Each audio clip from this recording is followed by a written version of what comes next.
నామరా ఇదిగోదా చూసుకో. ఇదే రూమ్ మొత్తం నీతో కలిపి ఓ 3 ఆడపిల్లలు ఉంటారు. ఇది నీ బెడ్, ఇదిగో ఇది నీ కబోర్డు. కబోర్డ్ చాలా బాగుంటది. అసలు అంటున్నావినా వంట చేయడం బావచ్చా?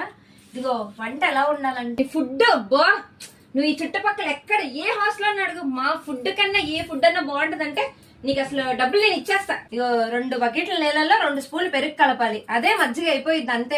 చూడడానికి బాగుండాలి కానీ తినడానికి బాగోకూడదు. రెంట్ కూడా వద్దు, నువ్వు ఫ్రీగా ఉండొచ్చు. ఉప్పు కారం సరిగ్గా వేయకు, అసలు సరిగ్గా ఉడకకూడదు. ముందు ఉడికింది అనుకో మళ్ళీ వాళ్ళు ఎక్కువ తినేస్తారు, నాకు ఎక్కువ లేనిపోని ఖర్చు. వారానికి 4 సార్లు చెప్పాను కదా నాన్ వెజ్ అని నీకు. ఒకసారి చికెన్ వేస్తాం, కేసీ చికెన్ తెస్తే హాస్టల్ మొత్తం వచ్చేయాలి అంతే. నీళ్ళు ఇన్ని పొయ్యాలి, ముక్కలు మాత్రం ఒక్కొక్కటి ఇంత బొడ్డు బొడ్డు ముక్కలు. అసలు నేను చాలా చాలా అంటే చాలా మంచిదాన్ని. నువ్వు వచ్చి ఆంటీ నీళ్ళ పిలవంగానే ఏంటి అని వచ్చేస్తాను.